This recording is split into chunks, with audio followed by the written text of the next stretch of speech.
students actually started this event many years ago as a form of raising awareness about poverty, and also to get students engaged in getting their community hours, but also raising funds for UNICEF. So with this cause, with Universal Global Hunger, what happens is students actually participate in a bit of a reflection as part of our kickoff, and that reflection actually gets the students to, how do you say, imagine or visualize what takes place in other parts of the world that they may not be aware of, or where they may not be introduced to. So example, in our case, what we do as a part of our awareness of global hunger, we actually have posters to raise awareness that the students at Laurier are participating in the 30-hour famine. But on top of that, we actually encourage the students to respect them and understand that this is not just a global thing, it's also a community thing. And this way what happens is students are like, wow, okay, this is something that hits hard to home in regards to themselves, who they interact with, and in regards to their own communities, their own cultures, as well as in regards to a global issue that should be always on the back of the minds of the students, because this way what ends up happening is they realize that they're not only are they just community citizens or students at Laurier, that they realize that they're global citizens, because at the end of the day, global hunger is something that affects everybody one way or another. 30-hour famine relates to global health because it covers issues like poverty, for example, where people don't have access to food because they don't have money. Since malnutrition and hunger is a huge issue in developing nations, the 30-hour famine gave Laurier students an idea of what those people suffering in those countries have to go through every single day of those lives. And we only had a fraction of it. We were hungry for 30 hours, whereas those people are hungry for 24 hours a day. And they have to live off of very small amounts of food. We had access to clean water, we had access to food right after the famine finished, but those guys have to walk miles and miles for We water. help to raise awareness about third world countries, and in Canada we're so fortunate because we have access to many of the things that would be they would dream of to have there. So by doing the 30-hour famine, we help to promote and raise awareness of the this issue of poverty and their lack of basic necessities like food, water, clothing. As students who live in a first world society, we get all the food that we need, we get all of our nutrition, we get all of our health, we exercise and all, but those people, those kids in those developing nations, those kids in Africa, those kids in countries such as Somalia and Nigeria, they don't have the resources that we do. They lack the health, they lack the exercise, they lack everything. In terms of that, I think the 30-hour famine was really beneficial because the students got an overview of what those people have to face every single day of their life. I think the 30-hour famine raises a lot of awareness amongst the people who don't know how privileged they are to be living in a country like Canada and have all the resources and the materials that they have. Being able to come home to an actual bed, a mattress, a running refrigerator, an oven, even food on the table every night. I think the 30-hour famine shows how privileged we are and how we often take a lot of things that we have for granted that a lot of people wish they could have every day.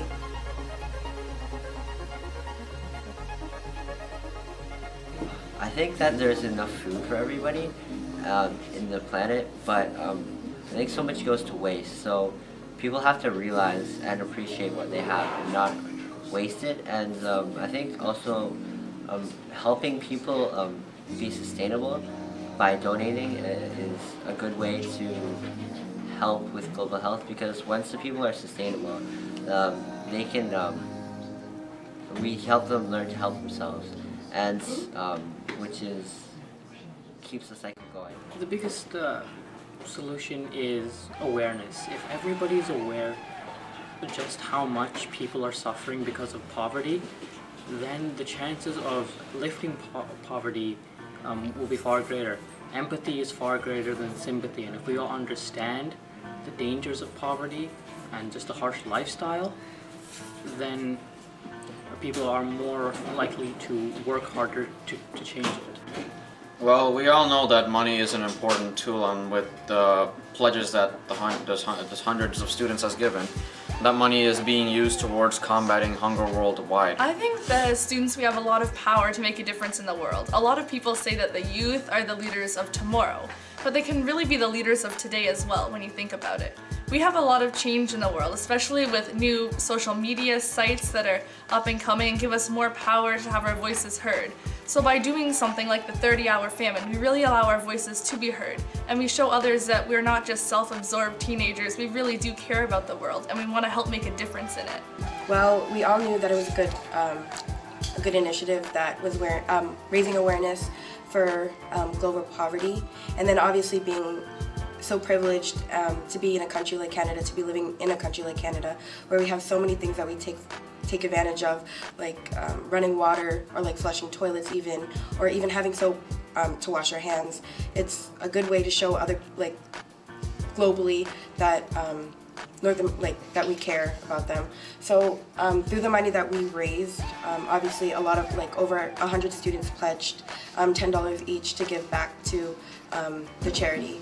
That in a way kind of shows how much we care, but it's only like a small part. Like, if our school does it and then all the other schools in Toronto do it, like, could you imagine how much of a difference that would have made?